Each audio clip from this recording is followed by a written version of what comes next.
ನಮಸ್ತೆ. ಶ್ರೀ ಪರಂಜ್ಯೋತಿ ಭಗವತಿ ಭಗವಾನರ ಪವಾಡ.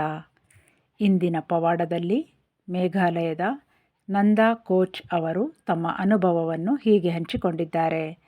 ನನ್ನ ಜೀವನದಲ್ಲಿ ಆಳವಾದ ಮತ್ತು ನಂಬಲಾಗದ ಪರಿವರ್ತನೆಗಾಗಿ ಶ್ರೀ ಪರಂಜ್ಯೋತಿ ಭಗವತಿ ಭಗವಾನರಿಗೆ ನನ್ನ ಹೃದಯಪೂರ್ವಕ ಕೃತಜ್ಞತೆಯನ್ನು ಅರ್ಪಿಸುತ್ತೇನೆ.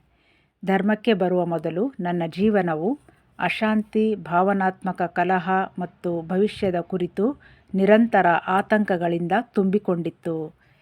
ಏಕತ್ವ ಪ್ರಕ್ರಿಯೆಗಳು, ಹೋಮಗಳು ಹಾಗೂ ಮುಕ್ತಿಮೋಕ್ಷ ತರಗತಿಗಳ ದೈವಿಕ ಅನುಗ್ರಹದಿಂದ ನನ್ನೊಳಗೆ ಮೌನವಾದ ಆದರೆ ಶಕ್ತಿಯುತವಾದ ಬದಲಾವಣೆ ಪ್ರಾರಂಭವಾಯಿತು.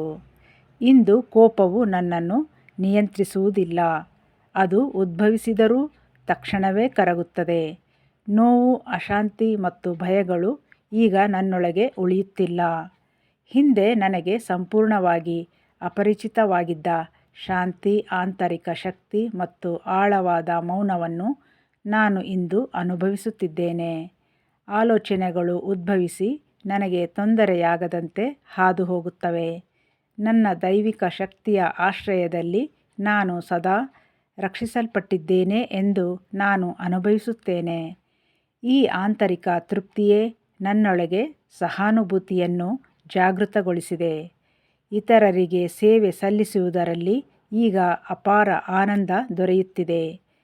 ಗ್ರಾಮೀಣ ಅಭಿವೃದ್ಧಿಯ ಕ್ಷೇತ್ರದಲ್ಲಿರುವ ನನ್ನ ಕಾರ್ಯವು ಸಂತೋಷ ಮತ್ತು ಉದ್ದೇಶಪೂರ್ಣತೆಯ ಸ್ಥಳವಾಗಿ ಪರಿವರ್ತಿತವಾಗಿದೆ. ಜೀವನವು ಈಗ ಹಗುರವಾಗಿ, ಅರ್ಥಪೂರ್ಣವಾಗಿ ಹಾಗೂ ಆಂತರಿಕ ಆನಂದದಿಂದ ತುಂಬಿದಂತೆ ಅನುಭವವಾಗುತ್ತಿದೆ. ಈ ಜನ್ಮದಲ್ಲಿ ಇಂತಹ ಪವಿತ್ರ ಮಾರ್ಗದಲ್ಲಿ ನಡೆಯಲು ನನ್ನ ಕೈಹಿಡಿದು ಆಶೀರ್ವದಿಸಿದ ನನ್ನ ದೈವಿಕ ಮಾತಾಪಿತರಾದ ಶ್ರೀ ಪರಂಜ್ಯೋತಿ ಭಗವತಿ ಭಗವಾನರಿಗೆ ನಾನು ಕೈಮುಗಿದು ಹೃತ್ಪೂರ್ವಕ ಧನ್ಯವಾದಗಳನ್ನು ಅರ್ಪಿಸುತ್ತೇನೆ.